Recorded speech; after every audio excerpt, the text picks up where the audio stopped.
that? Yep, it looks good. Okay. Perfect. So thank you guys for being here. Today I'm going to talk to you about what I've been working on for the past 5 years, which is my part of my doctoral thesis, and it's about understanding the species life history and ecology for improved conservation and recovery of the threatened silver shiner, Notropis photogenis. And this work is done under the supervision and collaboration with Dr. D. Andrew R. Drake at Fisheries and Oceans Canada and Michael Power at University of Waterloo. So I'm going to give you a bit of a crash course of my thesis. So not much methods, mostly results. So first off, some of you are more familiar with silver shiner than others, but it, in my eyes, is quite a mighty sapronid, quite close to my heart. It is a small-bodied freshwater fish that's listed as threatened under Canada's Species at Risk Act. Its known distribution in Canada is limited. It's only found in at the moment in five systems in southwestern, all located in southwestern Ontario. And prior to my thesis, there was not all that much information on silver shiner out there. There's only a handful of studies that have been conducted and some DFO reports. So we didn't know much about things like its probable maximum age, growth trajectories, mortality that it experiences in the wild, as well as things like its thermal ecology and feeding ecology. So I have strived to fill some of these gaps to help improve the conservation of this species.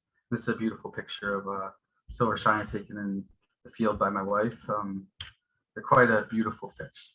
So the first goal we had was to quantify the age, growth, and mortality of silver shiner. And all these studies were done in 16 Mile Creek in Oakville, Ontario. So I heard some people talking about otoliths yesterday, and I looked at the otoliths of silver shiner because previous work, the recovery potential assessment for the species had incorporated two potential interpretations of the maximum age of the species. Some people thought it was 3+, some people thought it was 10+, and these lead to largely different predictions of minimal viable population size. So this is a critical thing to sort out to develop relevant and attainable recovery targets for the species. So we looked at otoliths and opercles from a subset of silver shiner, and you'll see those in the top here.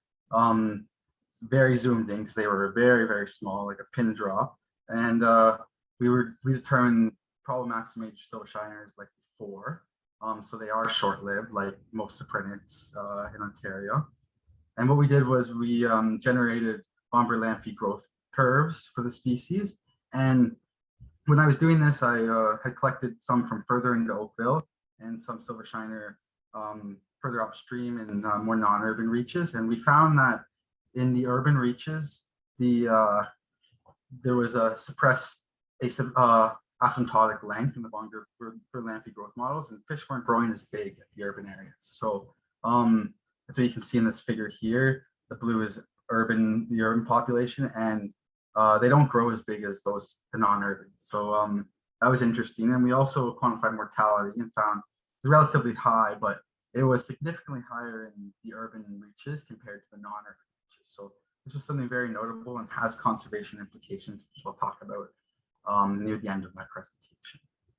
So that was the age, growth, and mortality portion, and we published this work in 2021 in Journal Ecology of Freshwater Fish. So you're welcome to check it out, and some interesting information in there. Next, we looked at spawning phenology. So we collected silver shiner in the spring in 16 Mile Creek in the years 2018 and 2019 on a weekly basis to determine when they spawn, and then my next chapter, their fecundity. And this is important because there wasn't much information on spawning windows for the species. They were relatively anecdotal and very wide and based on average daily temperatures. So we found that spawn initiation and termination occurred in response to a thermal cue, a cumulative thermal cue. So if you looked at cumulative growing degree days base 5 and spawning initiation and termination, you could actually predict when they would spawn. So we developed these logistic regression models that are able to predict spawn timing based on the thermal regime of a given year. We generated the models with our 2018 data, and then we validated them with 2019 data, and they work fairly well. So these models give us a good tool, which I'll talk about some applications later. And this is just a beautiful picture of top right, silver shiner expressing eggs when captured in the field during their spawning window. And here, just for just so you know, the black is the spawn window we actually observed. The reds are 95% prediction intervals, and the blue is our 50% prediction intervals. And this work was also published in 2021 in the Journal of Fish Biology. So I encourage you to check that out if you're interested. And thirdly, we looked at the fecundity of silver shiner, because within Canada, there's actually no published fecundity estimates for the species. The recovery potential assessment relied on fecundity estimates from a species that looks a lot like silver shiner, but is very different, emerald shiner. And rosy face shiner also looks a lot like silver shiner. So those three can be confused very easily, but that's besides the point. So we've generated the first fecundity estimates of Canadian silver shiner. And this is all thanks to some very hard work by DFO Techs. I think Dustin's the audience there, and he helped count these eggs along with several others, and very grateful for that, because there was tough samples to count. But we found silver shiner fecundity range from about 311 to 2,768, and this was quite different than the estimates incorporated from the surrogate species emerald shiner. We were also able to generate a length fecundity relationship for the species that's shown here. And during the fish dissections, to pull the gonads from the individuals that we kept from our spring sampling, we actually found something very interesting. This is, to our knowledge, the first published record or observation of this parasite, the thorny-headed worm, Leptotrichoides staccatus. Sorry if I butchered that. And they were found in relatively high numbers within the stomachs of silver shiner. One individual had 56 of these small worm-like parasites in their stomach that was chock full. So this was a really interesting finding, and we've been able to understand that larger individuals tend to have more parasites, and older individuals tend to have more parasites. So second and third time spawners have more parasites than H1+, who are generally first time spawners. And we also found that parasite load had an impact on condition. So that work's been submitted to the Canadian Journal of Zoology, but it's in review right now.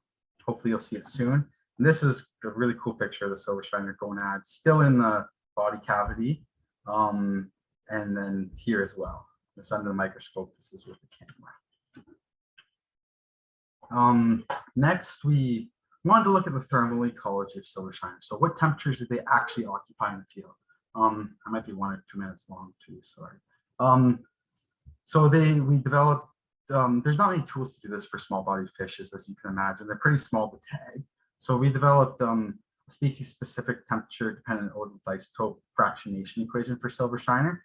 So using archived odor lists, we were able to predict develop a tool that can predict which average temperature the individuals occupied based on their odorless D18O stable isotope value.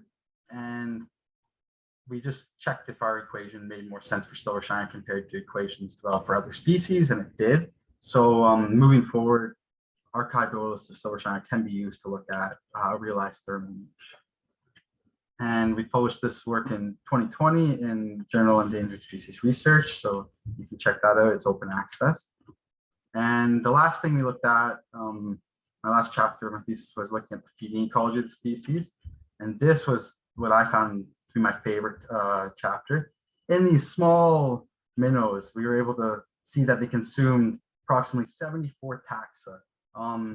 And they've just been batched into these groups here, but the combination of food resources acquired from the aquatic environment and food resources acquired from the terrestrial environment, and food consumption, or their diet varied spatially and seasonally. So that was an interesting finding.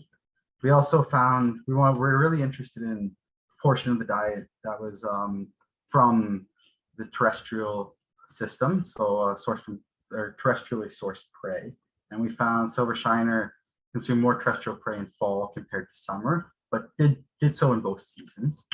And most interestingly, there's significantly more terrestrial prey consumed at reaches where riparian cover was highest.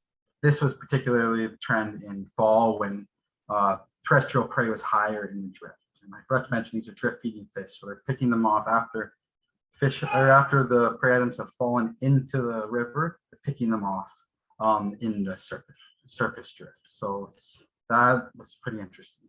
So we published that work in this year in Endangered Species Research. So again, you can check that out. So the conservation implications, the meat of the story. What does this mean for silver shiner research? Well, we developed a few models. The logistic regression spawn time models are super useful for quantifying when species can reproduce, which is a very sensitive period for them based on thermal regime of a given year. So we can understand when they might be spawning.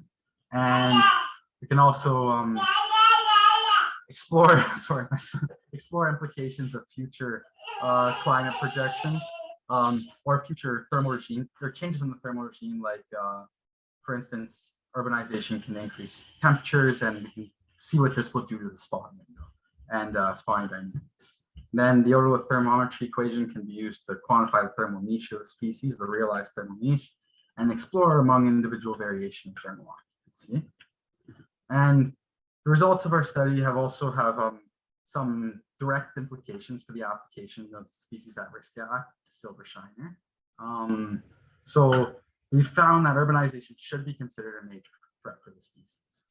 We definitely should highlight this as well. Given the importance of the riparian habitat for providing energetically valuable terrestrial prey, it should be prioritized for conservation and restoration, and in my opinion, should be considered critical habitat for the species since it provides important food resources. Lastly, the age, growth, and fecundity information that we've generated can be used in future population models, the PVAs for silver shiner, to refine our recovery targets and make them more relevant and attainable and directly relevant to silver shiner. So here's a few beautiful pictures of silver shiner. This is a dorsal view of the head, and you can imagine where the otoliths are there, and then one in a fish view. And there's a huge handful of people I really have to thank for this work, because it wouldn't have been possible without the contributions of all of these individuals, many of them who are here today as well. So thank you all, I truly appreciate it. And for my funding from NSERC and Fisheries and Oceans Canada. Thanks for listening, guys. Hopefully I didn't break up too much there.